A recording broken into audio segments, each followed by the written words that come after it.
Salut à tous les Mancuniens, j'espère que vous vous portez bien. Manchester United fait un match nul 2 buts partout face à Tottenham.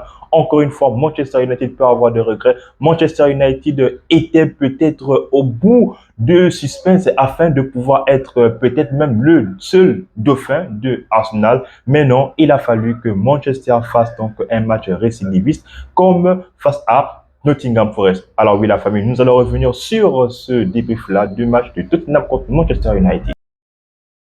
Alors la famille, je pense que pour tous supporters de Manchester United, forcément au sortir de cette rencontre face à Tottenham là, forcément on est frustré. Forcément on a le sentiment d'avoir encore échoué à la dernière marche du podium. Encore une fois, donc là, c'était face à Tottenham. La dernière fois, c'était face à Nottingham Forest. Manchester United avait tout pour être le nouveau deuxième de la première ligue. Certes, ça devait être un deuxième provisoire. Néanmoins, Manchester United devrait aller donc en trêve internationale avec au moins une deuxième place acquise, sachant que c'est une des équipes qui ne joue clairement pas de compétition européenne. Mais non, Manchester a fait du Manchester United, c'est-à-dire encaisser non pas un but, mais Manchester a encaissé 2 buts parce que non seulement lorsque Manchester United encaisse son premier but, United encaisse le deuxième but qui vient clairement doucher tout espoir de supporters mancuniens à la 91e minute. Et donc là, forcément, les vieux démons sont en train de faire surface. Heureusement, la force de caractère, heureusement, la résilience de la part des joueurs de Manchester United que ces derniers ont reçu ou bien reçoivent de Ruben Amorim font en sorte qu'ils ne baissent absolument pas les bras. Et c'est la raison pour laquelle Manchester United a donc pu égaliser dans les dernières actions, dans les actions ultimes de cette rencontre-là, grâce à un très bon corner tiré par notre capitaine Bruno Fernandes et qui a donc été reçu par notre meilleur défenseur, pour ma part, Matthijs de Ligt, même si ce dernier est clairement fautif sur le but égalisateur de Tottenham. Ce qui est sûr, la famille, c'est que pendant cette rencontre-là, Manchester United a donné, on va dire, une domination assez outrageuse face à Tottenham, vu que Manchester avait des occasions franches. Manchester avait des occasions pour plier le match. Manchester a été incapable de le faire et c'est la raison pour laquelle Manchester doit vraiment avoir les mains sur la tête. Manchester doit vraiment avoir des gros regrets au sortir de cette rencontre-là. Parce que oui, Manchester n'a clairement pas dominé, on va dire, le match dans son intégralité, mais les 45 premières minutes, on peut largement dire que Manchester United était limite devant Tottenham. Tottenham était clairement transparent. Manchester avait jeu égal avec Tottenham, limite on va dire dans les 20 premières minutes de cette rencontre-là. Mais après ça, une fois que les 20 minutes de la première mi-temps sont passées, United a commencé à activer le mode rouleau compresseur parce que on a vu un Amad Diallo qui était largement en forme. On a vu un Dorgu Patrick qui était largement en forme. On a vu un Bruno Fernandes, on a vu un Casemiro qui interceptait vraiment presque tous les ballons de Tottenham. On a vu le pressing vraiment haut et le pressing vraiment ardent de joueurs de Manchester United. Et c'est la raison pour laquelle les joueurs de Tottenham n'ont clairement pas existé pendant la première période. C'est clair et net, la famille. En plus de ça, le premier but vient clairement asseoir la domination. On va dire que Manchester United était en train de mettre pendant cette rencontre-là. Vu que, encore une fois, très beau but de Bryan Mbeumo. Bryan Mbeumo qui enchaîne donc un 4e but consécutif avec Manchester United. Bryan Mbeumo donc qui confirme vraiment tous les espoirs que nous, en tant que fans, on a mis sur ce joueur-là venu tout droit de Brentford. Donc oui, il a forcément l'expérience et puis forcément, avec lui, on est assuré que Manchester United pourra donc mettre une avalanche de buts, même si derrière, ce n'est pas franchement ce que nous attendons, c'est-à-dire on encaisse encore et encore. Donc oui, nous sommes satisfaits. Mais hormis ça, Manchester a quand même raté. Même si Tottenham a fait en sorte que Manchester United ne puisse pas tirer outrageusement comme lors des précédents matchs, néanmoins, Manchester a tout de même eu plus des occasions franches. Mais non, Manchester ne s'est clairement pas plié sur ces matchs. Manchester fait du Manchester United. Et puis c'est là où je pense que non seulement Ruben Amorim doit avoir des regrets, mais aussi je pense que c'est dans cette optique-là que les joueurs de Manchester United doivent avoir évidemment des regrets. Ce qui est sûr et certain, c'est que la première mi-temps était une mi-temps encore une fois de très haute intensité. Le côté gauche de Manchester United était un côté où les actions étaient vraiment tranchantes. Oui, il y avait on va dire, Bryan Mbeumo qui était accompagné non seulement de Luke Shaw, mais aussi de Patrick Dorgu.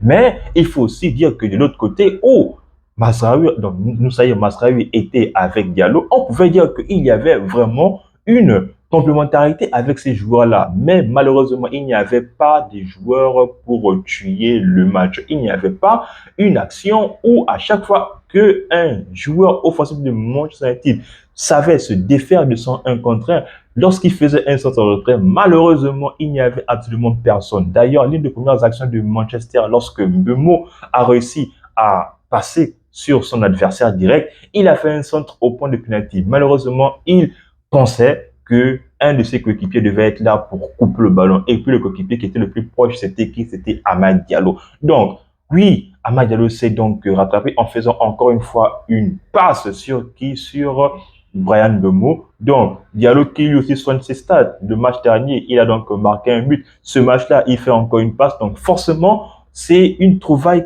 qui vient au mérite de Ruben Amorim, même si on sait que c'est un joueur qui est vraiment talentueux.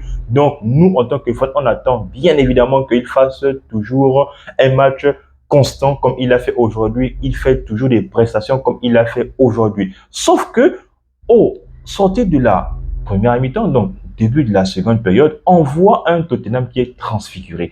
On voit très, très clairement que le système mis en place par l'ancien entraîneur de Bryan Mbeumo, Thomas Frank, a littéralement changé parce que il a juste fait sortir un seul joueur de son côté. Je pense que c'est Kolo Muani qui est sorti et il a été remplacé par Odobert. Odobert qui a été l'un des précurseurs du but égalisateur et aussi l'un des précurseurs du deuxième but de Tottenham par Richarlison. Donc, je peux dire ici que Thomas Frank a eu un bon réagissement au niveau des remplacements parce que de son côté, Ruben Amorim n'a clairement pas fait jeu égal pour ses remplacements. Parce que oui, non seulement il y a déjà Dorgu qui se blesse, ça, j'espère que sa blessure n'est clairement pas grave. J'espère qu'il va vraiment récupérer lors du prochain match parce que je pense que le prochain match, Manchester va donc jouer contre Everton, si je ne dis pas de bêtises. En plus de ça, il y a aussi Maguire qui s'est blessé, qui lui aussi faisait un bon match. Donc, je pense que Maguire, Shaw et De Ligt, très franchement,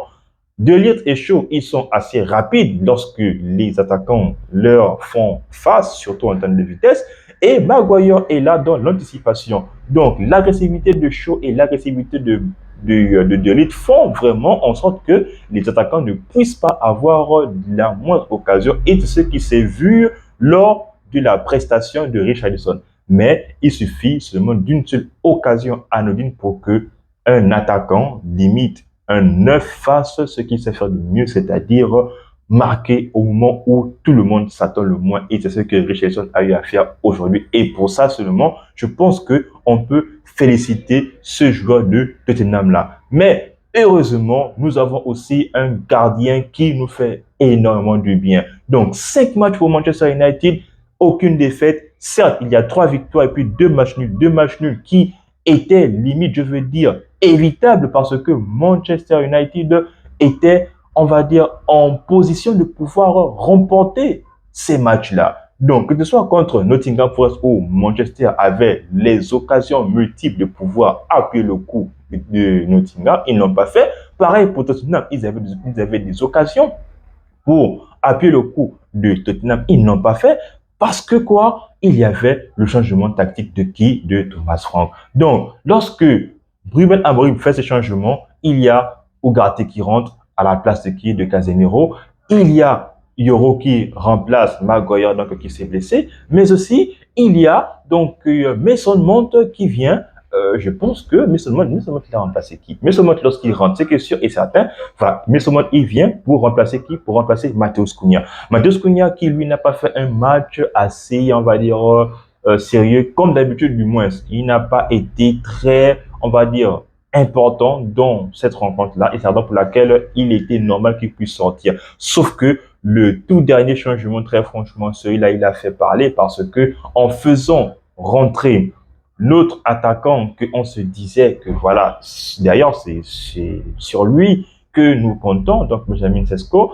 Donc, lui, malheureusement, il n'a pas fait une belle entrée. D'ailleurs, j'ai clairement sa douleur. La famille Benjamin Sesko avait clairement le but de la victoire dans ses pieds parce que oui, Manchester United, à peine avait été égalisé, on a donc un très bon contrôle orienté qui élimine littéralement les défenseurs de Tottenham par qui le Mason Mount. Mason Mount qui adresse donc une passe masquée pour qui? Pour Benjamin Sesko. Sesko qui avait une longueur d'avance sur le défenseur de Tottenham, mais malgré ça, le défenseur a fait donc un tacle salvateur qui a donc non seulement annulé l'action de Manchester United, mais aussi qui a fait en sorte que Benjamin Sesko sort de cette rencontre-là en étant blessé. Donc là, c'était une double perte pour Manchester United parce que non seulement Sesko a raté peut-être une action décisive, mais aussi Sesko dans la foulée se blesse. J'espère que la blessure aussi ne sera pas grave parce que Manchester a perdu 3 joueurs dans cette rencontre-là. Donc, j'espère vraiment que ces blessures ne seront pas graves et qu'ils vont revenir après cette trêve internationale-là. Parce que oui, Manchester, encore une fois, peut avoir des énormes regrets. Mais heureusement, comme font les entraîneurs qui affrontent Ruben Amorim, c'est là, c'est dans la tête. C'est dans la tête. Et je pense que les joueurs de Manchester United ont limite cette arena de toujours ne pas abandonner, même si ils sont au pied du mur, même si ils sont dos au mur, ils doivent toujours se donner corps et âme. Et c'est ce que nous avons vu aujourd'hui. Alors oui, Manchester United n'a pas perdu. Manchester United a fait un match nul. Manchester United doit avoir et aura forcément des regrets. Néanmoins, Manchester United doit apprendre de ces erreurs-là. Et je pense que ça fait 2 fois d'affilée que ces erreurs-là se sont répétées. Donc, c'était comme ça que Manchester avait donc avait failli perdre son match contre Nottingham Forest. Et ça a été le cas contre Tottenham. Donc, oui, Ruben Amorim doit forcément gommer cela. Il y avait donc un temps pendant la rencontre où je pensais que voilà, Manchester a su dominer, on va dire, a su supporter, si on peut dire ça comme ça, donc les phases offensives de l'équipe adverse. Mais non, mais non. Donc, beau but d'ailleurs de la part de Matistel, donc qui a su se défaire de notre meilleur défenseur de litre et derrière, donc qui a parfaitement ajusté notre gardien, donc Seny Lammens et encore une fois, Richarlison qui lui aussi a marqué son but. Et puis bon, voilà, désolé pour lui. Voilà, Manchester United ne se résigne plus. Ce n'est plus le même Manchester United que nous avons vu il y a de cela quelques mois. Aujourd'hui, Manchester United n'a plus perdu. Voilà, c'est forcément plaisant. Je pense que c'est le seul bon côté parce que Manchester ne perd plus. Mais qu'est-ce que ça fait mal de, encore une fois, voir la victoire nous passer au bout du nez. Encore une fois, Manchester United a loupé l'occasion d'être le second de Arsenal. Mais bon, la saison est encore longue. J'espère que ces matchs, j'espère que ces points qui ont été délaissés de la part de Manchester United ne vont pas coûter cher lors du classement final de la Premier League 2025-2026.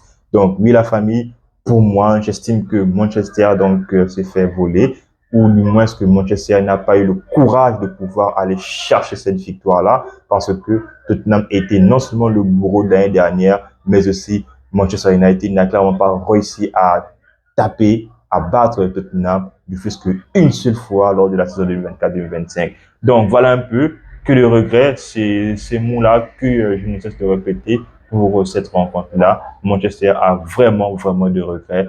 Et puis, j'espère que contre Everton, Manchester va donc tout faire pour enfin nous redonner le goût de la victoire. Alors oui, la famille, donc si vous avez aimé la vidéo, n'hésitez pas à me le dire donc dans les commentaires. Sinon, on s'abonne, on reste en santé, mais aussi et surtout, tout ce qu'on connaît.